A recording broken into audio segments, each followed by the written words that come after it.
balmy shores of sunny Florida to the cold winds of Chicago and everywhere in between, you're watching the Red Wemette Show, live, coast to coast.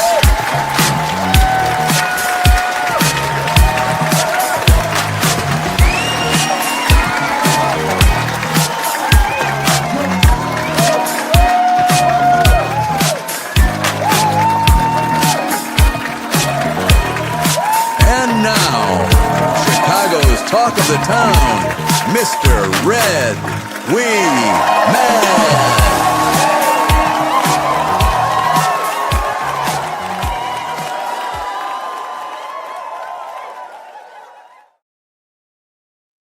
Howdy, folks. It is December 17th, 2025, and I am Red Wemette. And it's good to see you. But also, we have, the magic button trick. We have Adam with us. Adam from my vlog. How you doing? Oh, how's it going, everybody? Say hi to a few people. How you doing, Joe? Christina, good to see you. I know you're going to celebrate Christmas. I hope so. Tim Peroni, back again. Yeah. Good to see you guys. Tommy Bridges, he agrees with me. Too dang salty over there. At too salty at Batista's. It really is. Okay. Yeah. I don't know if you caught at the end of when we were watching or doing the show on your channel. What's his name? Finkelstein? Yeah, Finkelstein. I don't think he's ever been on the show, has he? Oh, but on the bottom, at the very end, he talked about his father doing this, his father doing that, different things. Yeah. On the bottom of the show, he said, my father had 5 different names that he used. Okay. Quite a character. Anywho. I'm friends with him on Facebook, apparently, so maybe he has been on the show before watching. Woohoo, you made it on time. Yes, I saw your comment about you being late. Thank you, buddy. Gordito Guapo. And nice to see you guys. So, what do we want to talk about today, Red? I don't know. We could talk about, I know something I'd like to talk about. Let's see if they want to hear about it. But Mr. Finkelstein was talking about different people. And I noticed that the only people that he talked about in like 8 or 9 different subjects were, by his comment, were Jews. And I'd never heard. He said, did you hear so-and-so? Did you hear so-and-so? Did you hear so-and-so? No, I didn't. But probably one of the most famous guys that I did know that was Jewish was Irv Weiner.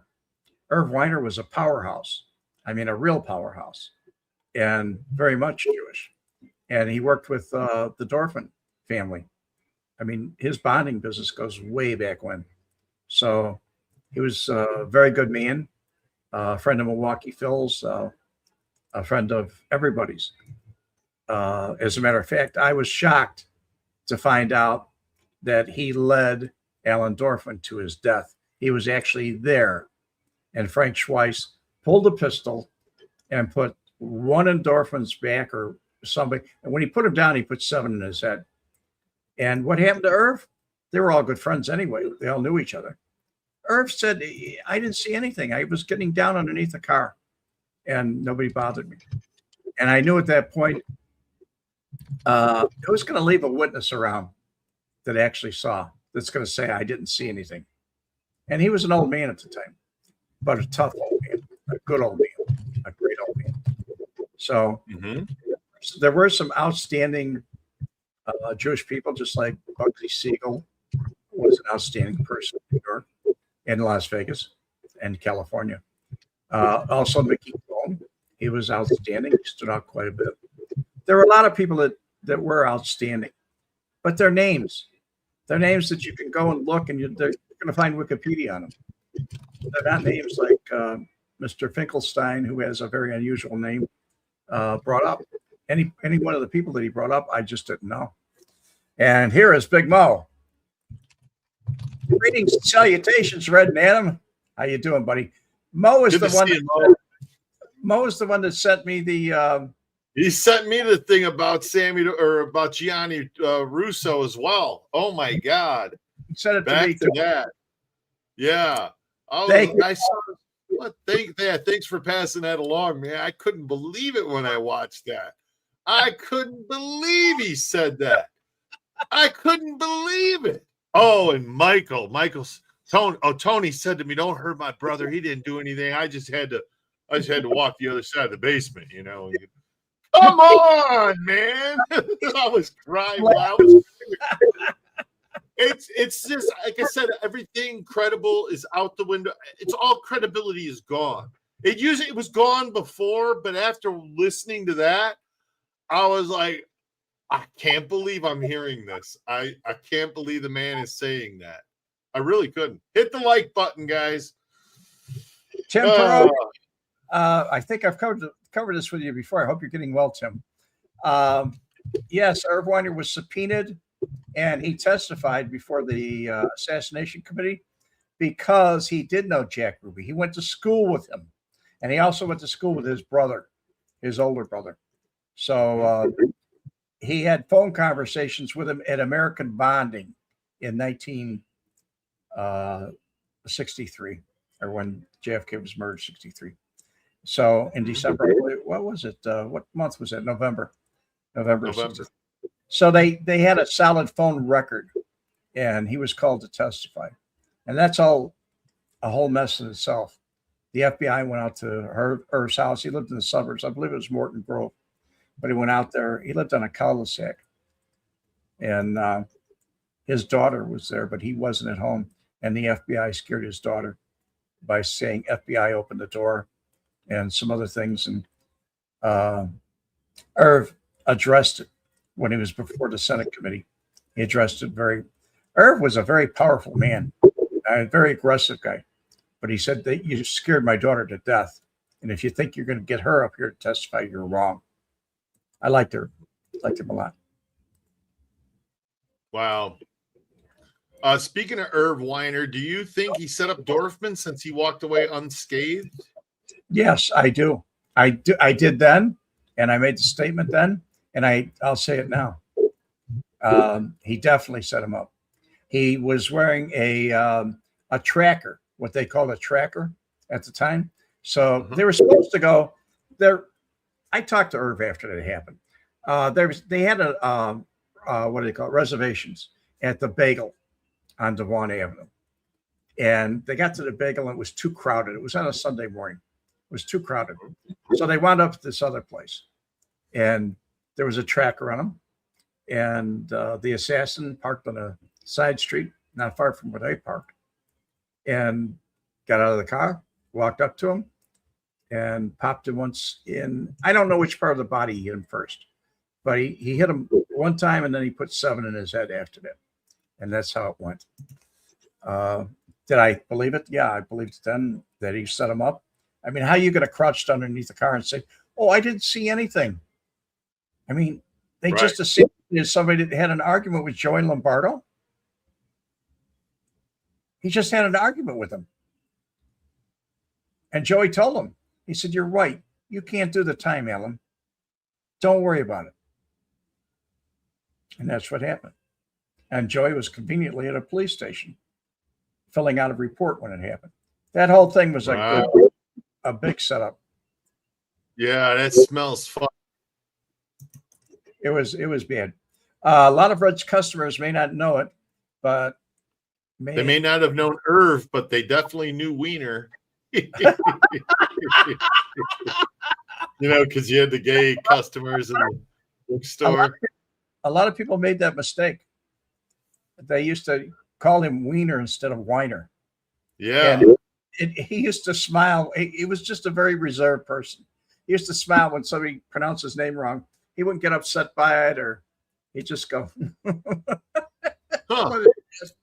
He was a very, very neat guy in the sense of, I wrote about him, and he was probably the first person I ever saw, the only person I ever saw with monogram glasses.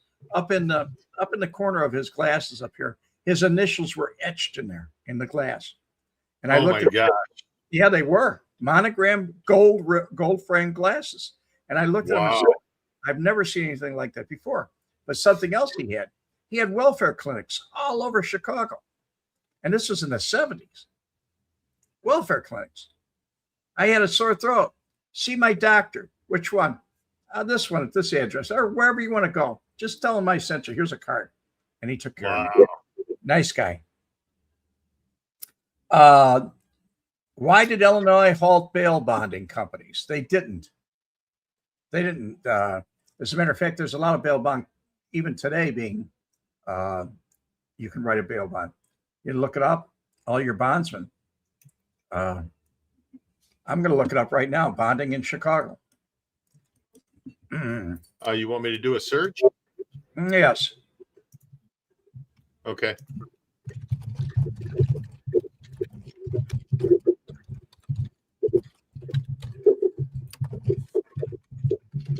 Okay, so bail bonding in Illinois was stopped. September, they abolished cash bail, also known as money bond, on September 18, 2023, through the implementation of the Pretrial Fairness Act. This made Illinois the first U.S. state to completely eliminate the requirement for defendants to pay cash to secure pretrial release. What the hell does that mean? No bonds. You just give your word that you're going to show up. Oh, are you serious? I guess that happened because of Obama. Obama. Well, that's not going to make it. That's not going to make it difficult on the criminals, is it? What kind of shit is that? I didn't know they said. Why would they stop that?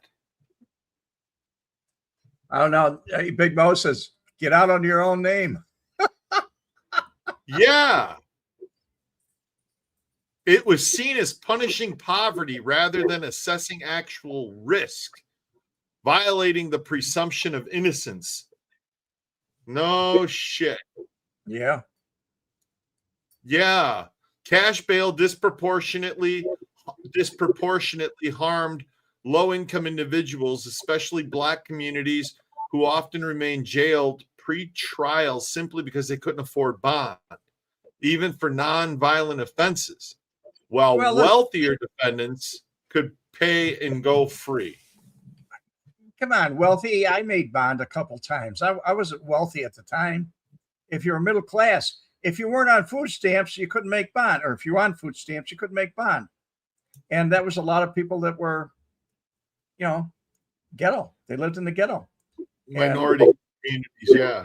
Yeah, and so Obama wanted to give those people a chance at a fair trial.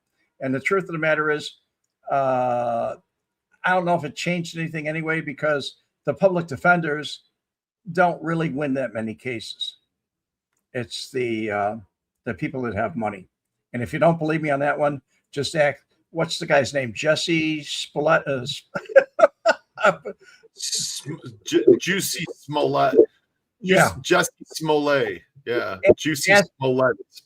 Ask him if money will buy justice. Because with what he did and what he expected to do and the money the city spent on it and everything else, he walked out with practically no problem at all. Wow. Wow. Yeah, it's messed up. Putting Jesse Smollett. Yeah, Juicy Smollett. It's pronounced, it's spelled Juicy Smollett. Yeah, anyway. Juicy Chevrolet. There you go. He's trying for his comeback, and I don't think his comeback's coming. But I think we know about it. Isn't he the one? Isn't he the actor that put the rope around his neck and ran down the street saying that he was assaulted? Yeah. Yes. And he hired the two guys from Nigeria. Yeah. Right. Wow. What do you think of the documentary that's being made, Red, about about wow, where's my brain going?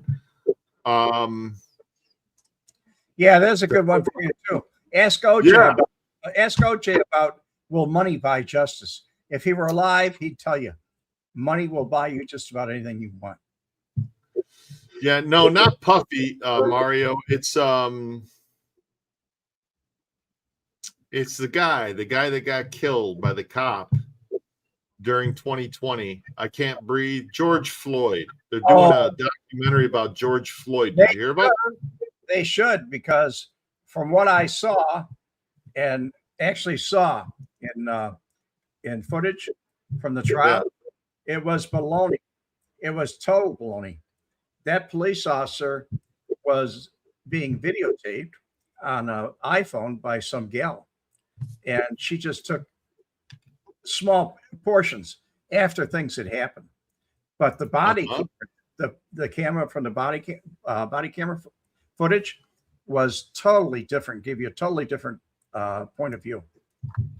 This man was originally, they said there's no probable cause. Okay, no probable cause. That means you can go in and try and pass counterfeit money in a small store, and that's not probable cause to stop somebody and talk to them and ask them where they got the money. So there was no probable. They said there was no probable cause for him to stop him. Then he had more drugs in his system than is normally will keep somebody could stay alive with. And he said he needed to sit down. They sit him down in the car. He's not comfortable in the car. Then he wants to get out of the car. He gets out of the car. Then he tries to escape. Then the officer puts his knee in his back. Then he puts a knee on the neck after the back. The guy was squirming around. The guy was squirming around. So I think it'll be a very good movie if it's done properly. But then again, I like things that are truthful. Okay. All right. So let me, since I brought it up, the movie is being called Daddy Changed the World. He did. That's the working title. Daddy Changed the World. It's about the life and legacy of George Floyd. So this is going to be about how wonderful George Floyd was.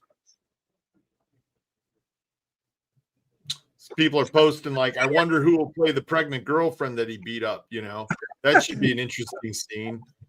It's like, yeah, I know. So yeah, Daddy Changed the World, though. That's the name of the movie coming out about Mr. Floyd. That might be a satirical title, but then again, there might have been a good No. This isn't satirical. This is. It's not a satirical movie. And Mario's asking, where is it? It's still in production, or it just was announced to be in production. So, yeah. We got a question here that I want to answer. Sure. Hey, Adam and Red, what happened with the little Rush bottles had in the early 80s in high school? It was around then and suddenly unavailable. I was the inventor of Rush.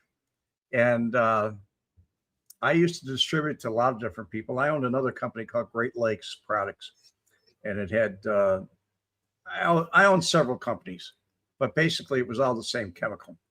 And all of a sudden there was a guy that came around from the FDA, and he started asking questions like who I distributed to, how much I distributed, and everything else. And I didn't know. I had no idea at all. But he told me when I asked him some questions, he was an Oriental guy, nice guy.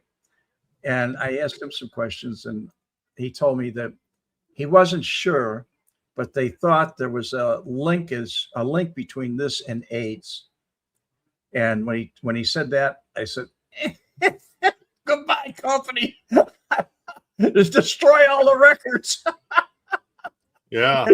I let it go. And Adam and I were talking about it on the show one day, and on my blog, and I went to look it up, and it says some say that the person had something to do with organized crime in Chicago. That's all it has to say. Nothing is really written about it that connects me in any way. However, Sandy, who's on Facebook and knows me quite well for many years, said I put that on Facebook, that whole video, and she says, "Oh, I remember when I was filling those little bottles and putting labels on them for you."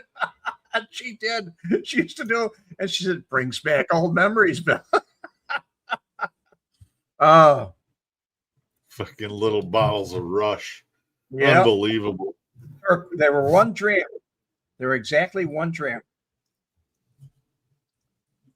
That's crazy. Eric, you know the Allegretti guy? Jimmy Allegretti on Rush Street? No, I didn't know him. My dad did, though. He used to talk about him all the time. And every mob guy I talked to, Marshall Cafano and people like that, they knew Allegretti, Jimmy Allegretti. He was like the mayor of Rush Street. Quite a guy. Devin, how ironic. When I bought my first bottle of Rush, it was at a porn shop. Let me tell you something, Devin. They don't sell Rush at the magic shop or at the freaking comic book store, okay? I can tell you that. No, they don't sell them at the corner drugstore either. Holy moly. You aren't going to walk into the damn Kroger and find that. No. Yeah. All right. But Matt Perry. Surveillance pic of Spilatro's killers in a parking lot shortly after the murder. They look like middle-aged gym teachers. Crazy what these guys are capable of. I've never seen that pic, the surveillance pic he's talking about. Have you? It's AI produced. Somebody put it on their YouTube channel. It's not. There was no footage of it back then. Ryan Brown, super sticker. Thank you, buddy. Merry Christmas to you too. If you do a live on Christmas Eve, I will be in the hospital still. Saw a doctor today and told long road to recovery. I hate the antibiotic side effects. And sorry to hear that, Ryan. Ryan, what do they have you on? Keflex? Sulfur base or? Oh, I think he said somebody's got antibiotic side effects. They make you lethargic. Antibiotics. Well, yeah, but sulfur. I'm allergic to sulfur, and I used to take Keflex, great for gunshot wounds. But it was one of those kind of things where all of a sudden when it got on me bad. Ryan, I will be on. I don't know if Adam and I are doing a show, but I will be on next week and Christmas Eve, and I will say some prayers for you and hope you get well, better in the meantime. And if you can, just remember this. It's not the end of the world. I had a problem with my leg where I had some kind of ulcers because of what I have, venous, chronic venous something. Anyway, I had ulcers. You have a vein. You got a vein problem. My whole leg was black, and it took me like 4 or 5 months to get to heal up. And every day it was like, what am I going to? Then when I finally got healed, I was so happy. And it is a long road for recovery on anything. But I was taking some antibiotics that were really a killer. I mean, they really were. There are some shots that they gave me that were outrageous. But they put me on IVs and all different kinds of stuff. And it did make me goofy. But Ryan, thank you so much. I appreciate the super sticker. And I also appreciate you. You've been with me all the time here. He's one of your, I got him from you, Adam. He's one of our prescribers from the Mob Blog. And I came over from Mob Blog. So Scott H. I just looked it up too. Scott H says that's what Grok says. A guy named Jay Freezer invented Rush in San Francisco in 1976. Not true. I had it in 1970. So that's I guess records can't be kept clearly. It says that it was first synthesized in 1844 by French chemist Anton Jerome Ballard. That's correct. And it was used in the 1860s to treat angina. I don't know. technical problem, but one thing about it was one molecule off of rocket fuel. Was it amyl nitrate, right? Amyl. And I used N-butyl nitrate. I didn't use the amyl alcohol. I used N-butyl. Butyl, isopropyl, or pentan. N-butyl alcohol was used as rocket fuel in 1947. Did you just do that? Do what? What's the matter? The screen just shrunk. No, I didn't just do that. That could just be the comment being up there. Also, the StreamYard duck is in the corner. I don't know. Technical problems, folks. Yes, it is a vascular dilator. All of them are. There you go. Johnny Russo said he invented Rush. Eric, you guys did an episode on bathhouses with my family You guys did an episode on bathhouses. When my family came into Chicago, they ran bathhouses on Chicago Avenue. Interesting. Gotta have a place to shower. That was I'm trying to think of the name of that one place. But it was very, very popular with mob guys. And that's where I believe Marshall Cafano, Russian Louis used to go there.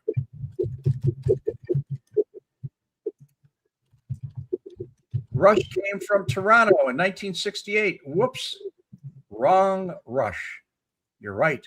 Rush came from Northwestern Library to my house at 4121 Richmond in 1970.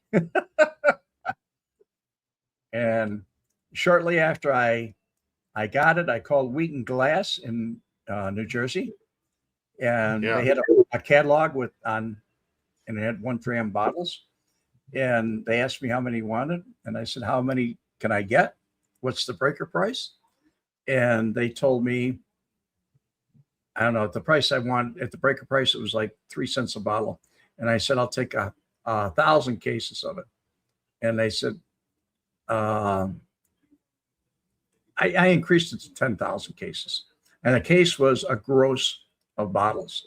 So this big semi pulls up on a one-way street in Chicago in front of my house and stops, and they're looking at the address and they're expecting a warehouse. I had an apartment downstairs. Those boxes of bottles came out and they went in the apartment from floor to ceiling, all the way from the kitchen through the 2 bedrooms, the hallway, and the living room. Isn't that a fire hazard having that much in there? No, those are the bottles. There were sort of bottles. Oh, they're just empty bottles. Okay. I was like, holy shit, man. That's like a bad place to stack them all up. Oh, yeah. Then I had some chemicals that I couldn't make them up as cheap as the people in California. So I had a 50-gallon drum sent in. But a 50-gallon drum, you're talking 1 gram per bottle. I mean, that's not a lot. So it's very small amounts, like an eyedropper. So this big 50-gallon drum comes in. It was on the tarmac. And it was expanding, and it had big things on it. It's flammable. And I called. I kept asking for it because I knew it was on the plane. And the guy says, "Is that okay?" He said, "It looks like it's going to explode. It's pushing out." It was plastic, 55-gallon drum, or 55. And I said, "Where is it?" And it says on it, "Keep cool." And he says, "Oh, it's out on the tarmac and sitting in the sun." And I said, I wouldn't go near it. Yeah. But they delivered it to me. And that was my first load. We actually used an eyedropper to fill the bottles with it. That's the way it was. Wow. You asked, Ryan Brown said that he is on piperacillin and tazobactam. Tazobactam is terrible. I was on it too. Were you? Yeah, and hypercillin is a real killer, man. I got that in shots. That was a rump shot for me. I could only take 1 shot every day, and they took me one day, and it was alternating. Sounds like they got him on the drip of it. So I hope you feel better, Ryan. Really do, man. Rest up, Ryan. So Sibba doesn't know what Rush was. She's asking, or he's asking, was Rush a Viagra? LOL. To some people, it was. I never used it for anything. I did get under the influence of it when a tube broke in the factory. You never tried it just to see what it would do? I hated the smell of it. I just hated it. It smells terrible. But so I was in the factory one time when a tube got pinched and broke, and all of a sudden the liquid was going every place, and the people started acting crazy, and I was acting crazy, and I saw it broke, so I'm dragging these people outside, and it was like it was in our lungs, and it did something to our reasoning, our thinking, put it very far off, and I never liked it. It certainly wasn't about cannabis. It wasn't even close to cannabis. Lightheaded, like a lightheaded feeling, like a lack of oxygen to your brain. Definitely lack of oxygen. Definitely. So my father was an EMT, and I remember one day standing in the kitchen, and he had it was a little gray weaved little weaved pouch that had a glass tube of it inside. And you can my dad snap it like that, or you can push it with your you just push down and crack it, pop it. That's why they got the name poppers, because you crack it. That's how it popped. And my dad said to me, "Come here." He said, "I want you to smell this." And what's that, Dad? Dad was cool. Dad was here, put your hand out. Here's a little mercury. Look at that. And pour it back in the bottle. All right, you don't want to touch it too long. I guess it didn't fuck me up, so that's good. But the little amyl nitrate, and he said, "Here, smell it. Take a whiff." Oh my God!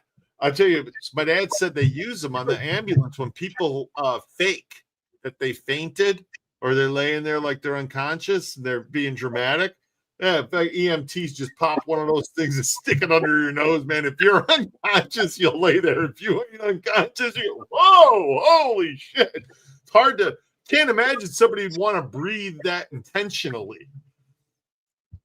Yeah. Well, even here's something. Ryan Brown remembers this story that I told about. I think you remember too, about Dick Hoyt, where Johnny Rogers and I were making up an experimental batch. Is this the toilet story? Yes. Okay, yeah, tell it.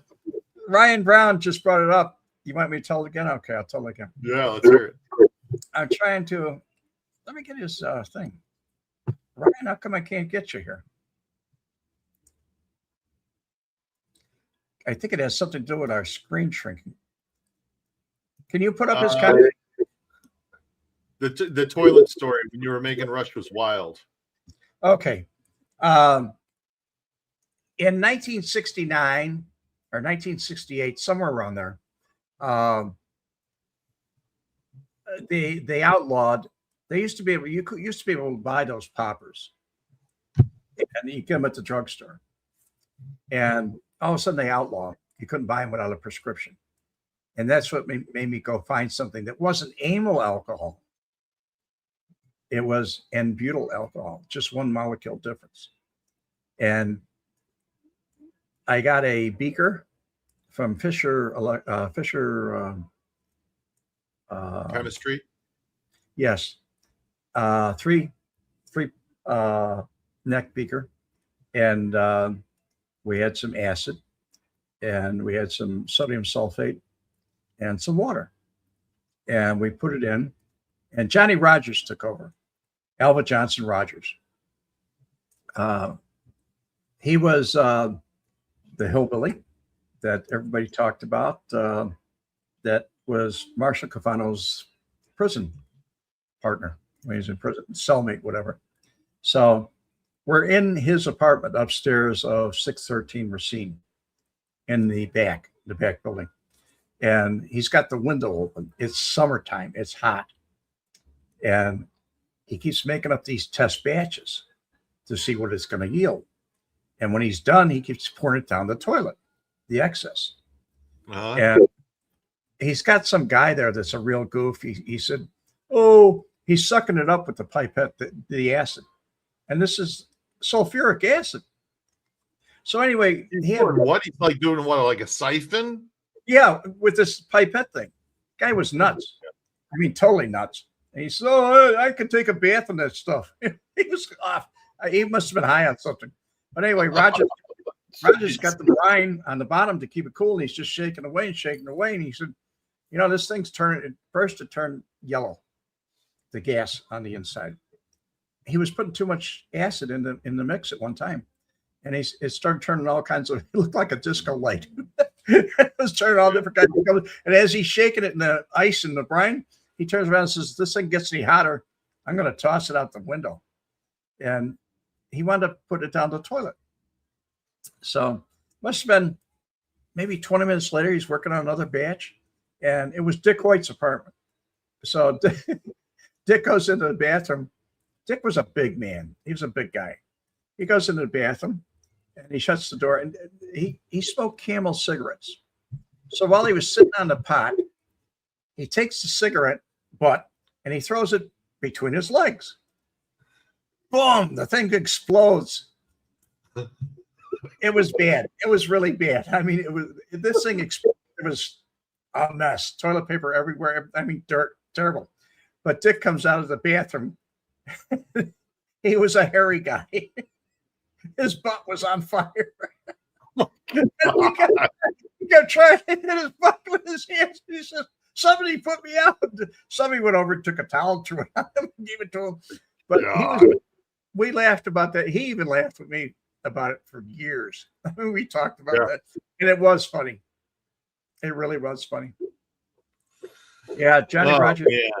Johnny Rogers was a partner with me in Rush, and what happened was he sold me when he was leaving Chicago. He sold me his interest in the store, and he also sold me the interest in Rush. And when he did, he cheated me. My Fodler reactor, I think I had like maybe $60,000 worth of equipment at that time, maybe more. But my Fodler reactor was something else. That was expensive. It had a thing that went up the side, a fire escape type thing went up the side. And he took that over and he started making Quaaludes. And he was down in Texas and he got caught crossing the border and everything was confiscated and gone. So Joey Lombardo sends Phil Amato over to me and says, "How's that Rush thing going?" And I said, "I don't have anything to do with it anymore." I said, that guy took everything away from me. He said, "Oh," I went back and told him. So Joe came back to me. Joe asked for me to come in. And he says, "Why don't you start that thing back up again?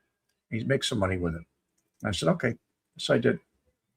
And that's when he made arrangements for me Joe Lombardo did, to go out to Manheim Road. Sammy Sicola's place is all on Manheim Road then. And I was with Phil Amato because I didn't know those guys, but Phil did. And even if he didn't, he'd turn around and say, "You know who I am." And he was his father-in-law, so he hung with Joey and everybody else. But when we were out there, we moved a lot of product. I mean, my trunk was full. By the time we came back, it was empty, and we had cash. And so everybody was happy. I mean, I was happy too. I mean, they actually promoted my sales. So, but what did happen is a funny story that I'm going to throw in here. Is there was a guy on the side of the road as we were coming back towards Chicago, and it's on Manheim Road in the dark of night, and he kind of waved me over, and I pulled over. He was in a Pico with one of those like Navy caps, beanie caps, dark. And he said, "What are you doing out here?" Joey Lombardo. And I said, "We just came back from Sammy Sicola's." He said, "Good." He said, "I see you." So we left. In the car all the way home, Phil Amato was scared to death. He said, "Boy, we walked in on something. I don't know what he was doing out there, but he wasn't picking his nose." He said, "I got a feeling we're dead." I never thought anything of it. Later on, I told that to Joe. I told him, Lombardo. I told him what happened. And he said, "Is that what he really thought?" He said, "You know why his nickname is the Brain, don't you?" That was his nickname, the Brain. Yeah. Anyway, lots of funny rush stories, Ryan.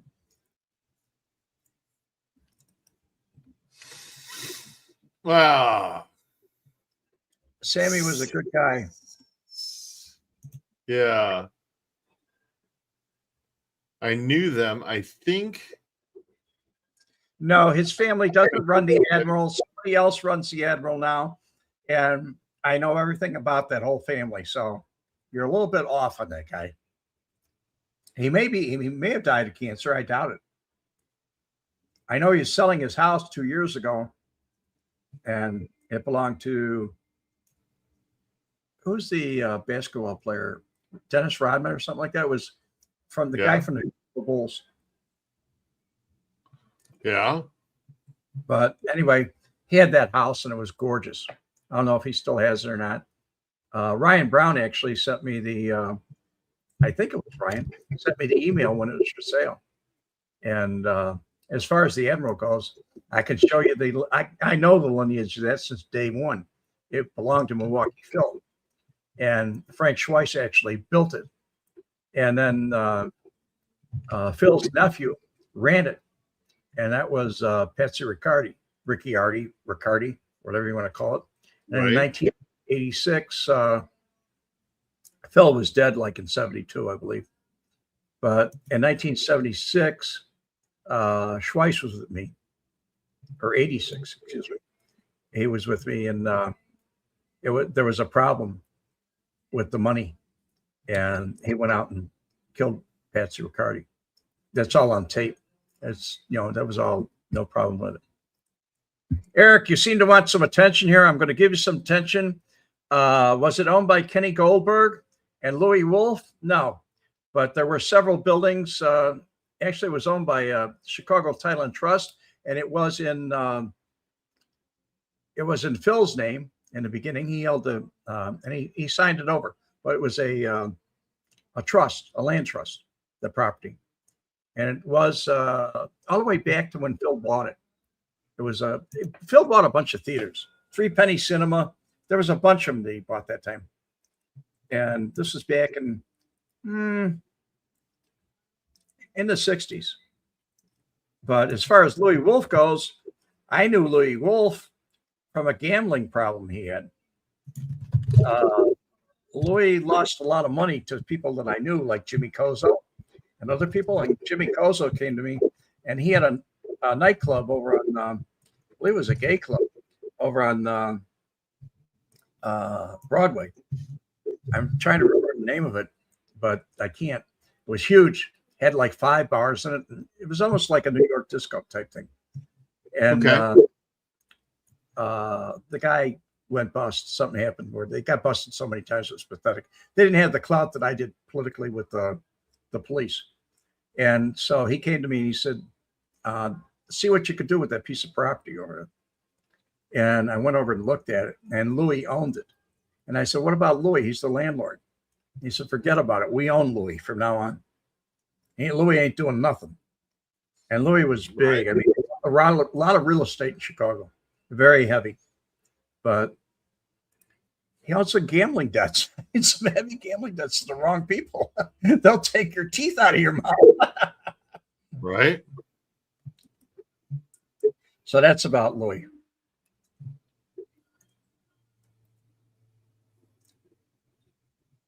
Okay. I don't know who Kenny Goldberg was. I just didn't run with that set guy. Eric said, then you know his dad. No.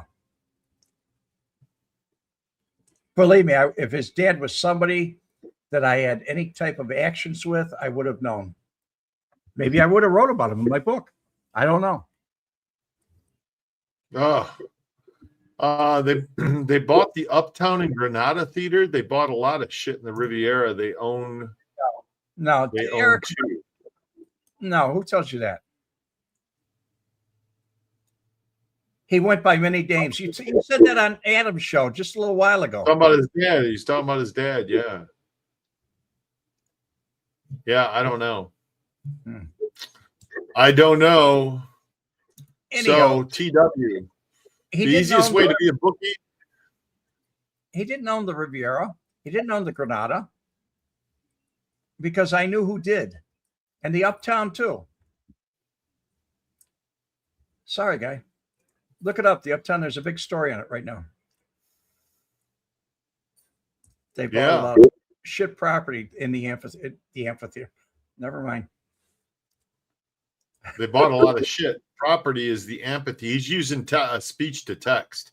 Mhm. So it's, yeah. The Uptown is owned by Jerry's Jan Productions. Now they're broke. Yeah. But it changed. It changed hands a few times. There's a couple stories on it.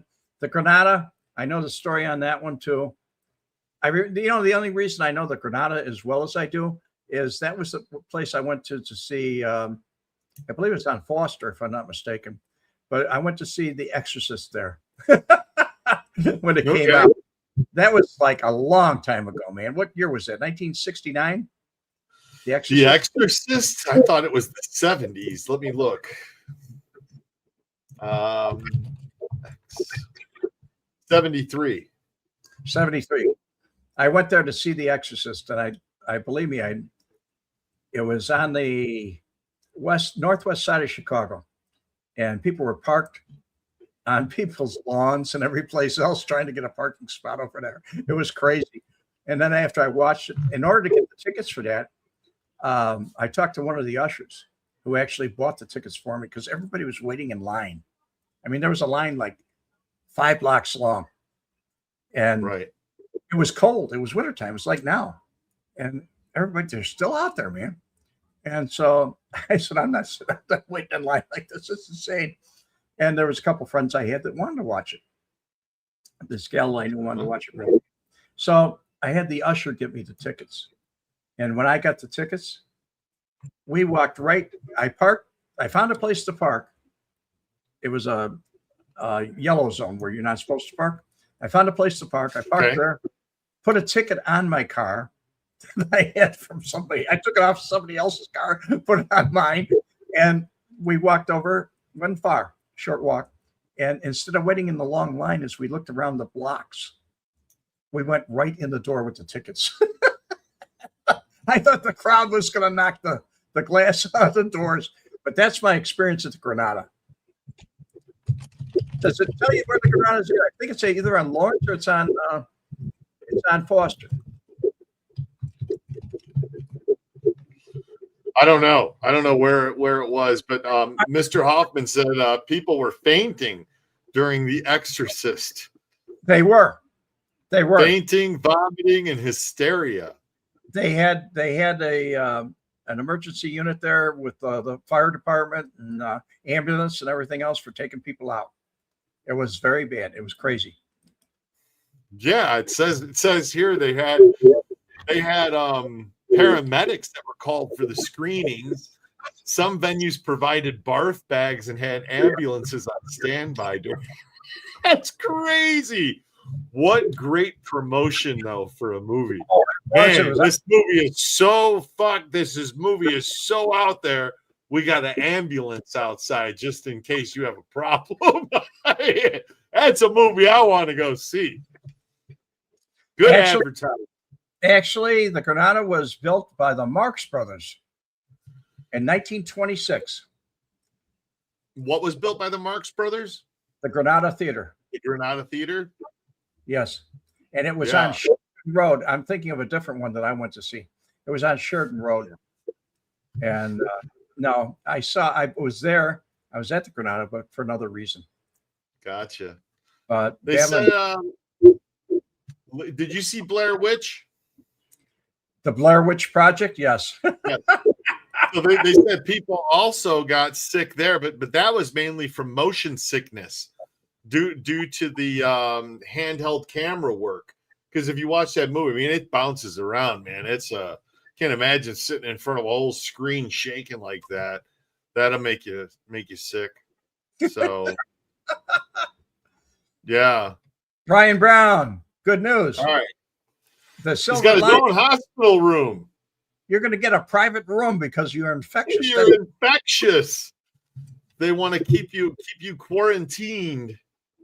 Wow, and he's on something else. He said too. He while you were talking, he said that he's on blood thinner, Love Knocks, makes me nauseous. Love Knocks. Yeah, blood thinners aren't good. Just like that Eliquist. You don't take any of that, do you? Aspirin, maybe? Everybody gets upset because I don't take anything. If I go to a doctor or somebody like that, or any when I go to see the skin doctor about my cancer, I have occasionally cancer comes up. They'll ask me, "Are you on any medications?" No. You're not on anything? No. And that bothers a lot of doctors, surgeons especially. Bothers them, really? Yeah, they think it's weird that I'm not on anything. They think maybe I do need something, but they're ready to prescribe it, boy. Let me tell you, take that pad out and start writing, boy. Oh yeah. What do we need to give you? We need to give you a little of this, a little of that, and one of these, and 4 of those. Yeah. I have a story for Ryan, if you want to hear it, Ryan. It's I was in a fight, and somebody held out a Canadian Club bottle that was broken, the neck of it. They were holding it by the neck, and I went to punch the guy, and it went up into my arm, and it cut the radial and 2 secondary arteries in my arm. They rushed me to the hospital, and I went to Ravenswood Hospital. No, not Ravenswood. It was in 17. I'm trying to think of the name of it. It's not Ravenswood. I was born in Ravenswood. So anyway, I get to the hospital, and I'm in the hospital, and they made me stay the night after the surgery. And there was a machine that went shh, boom, shh, boom. I mean, loud, like a punch press. And it kept me awake all night. Plus, the nurses would come in like every half hour and shine a light in my face.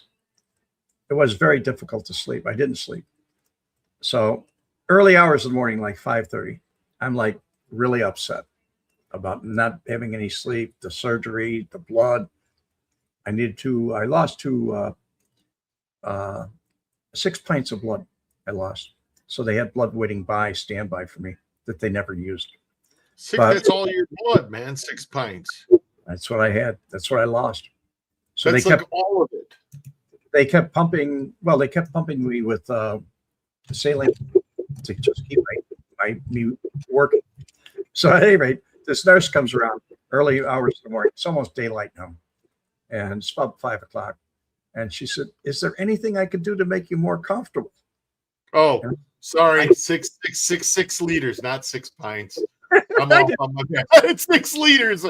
It's like all your blood, 6 liters in your body, not 6 pints. Sorry. So at any rate, what happened was she asked me if there was anything she could do to make me more comfortable. And I said, "Yeah, there is something." And she said, "What?" And I said, "You know that noise, that shh, boom, sounds like a punch press?" And she said, "Oh, yes." And I said, "What is it?" And she said, "Oh, that's a machine that keeps this lady alive in the other room. It's a breathing machine. And then when she stops breathing, a beep will go off and it'll go beep. And then we go in and pinch her and wake her up." She said, "Isn't that wonderful?" And I said, "It's terrific. Can you do me a favor?" She said, "What?" And I said, "Keep her alive in the basement." She looked at me, never talked to me after that. Ron Roos says when he's at the doctor and they ask him, "Are you on anything?" He say, "Yeah, a chair." Good going, Ron. Yeah. Way to go. Wow. Well, we're getting to the end of the show, Red. What's your thoughts? My thoughts are, I hope Ryan gets well, and everybody else here. I hope Eric finds somebody to talk to. He's talking about Louis Wolf and Kenny own the property next to Spiegel on Pershing Road. That's out by Cicero. Yeah. Okay. Eric, you need some attention. The movie Hoffa. I saw him filming a fight scene off Pershing Road. Yeah, Eric's got a lot to say. Yeah, but they didn't film Hoffa in Chicago. Sorry, You Eric. almost feel like, back in the 90s, they had those chat lines where you'd call in a party line and you could sit there and talk with a bunch of people. That's what this is over here. Oh, Exactly what. I got to tell you something. There's 2 times in my entire life that this happened. Once was I was listening to a talk show. We used to be able to call in for requests on songs. And it was a woman DJ, really nice gal. And I called in, and the radio was playing in the background. She told me to turn my radio down so I could talk to her. And I did. And she said, well, what can I do for you? And I said, can you play Misty for me? And she said, is this a gag? Because the movie Play Misty for me came out. And I said, no, it's not a gag. I like Earl Garner's Misty. I like the piano. And she said, we talked for a few minutes. And she said, okay. And when she put it on the air, she said, this is for Red. It's called Earl Garner's Misty. And she said, I hope he likes it. That was that. The other one was Delilah. I don't know if any of people listen to Delilah, but she's always Delilah? Delilah's great. I love Delilah. I used to listen to Delilah all the time. I don't know how old she is now, but I still listen to her now. And I was listening back in like 2001, 2002. I mean, going way back in the early 2000s. So I called in one time for a request, and I was talking to her about something. And she mentioned me on the air. And when I used the name Red, and I was living in Palm Beach at the time. And I told her part of my story. And I said, I really can't tell you my real name or the name I use now. But she got on the air and she said, this is for the mysterious Red. And every friend of mine that heard that called me. I didn't know she was simulcasting across the United States. But every friend that I knew that heard that called me. And somebody taped it on audio tape and sent me a copy of the tape. Oh, that's funny. Yeah, Delilah's 65. Well, she must have been in her, 30s then? Yeah. She's been doing it a long time. Yeah, she had 2 adopted children then. I think she's got like 9 now. She's had a lot of kids. She's in Texas. Looks like she's had her show going for she started in the early 70s as a teenager. In middle or high school, she won a speech contest when she was 13 in Reedsport, Oregon. Started when she was about 14 years old on the radio, man. Well, she lived in Alabama at one time, and I think she lives in Texas now. But she had adopted children. She had some children of her own, but that's why she gives love advice, because she's had some very bad relationships. But she's great with kids, and she's a wonderful person. So I had a good time with her. Can you tell what year she syndicated? Yeah, she syndicated her signature late nighttime request and dedication began locally in 84 in Seattle, called Lights Out with Delilah Renee. And it went national syndication in 96, Delilah After Dark, and later just shortened to Delilah.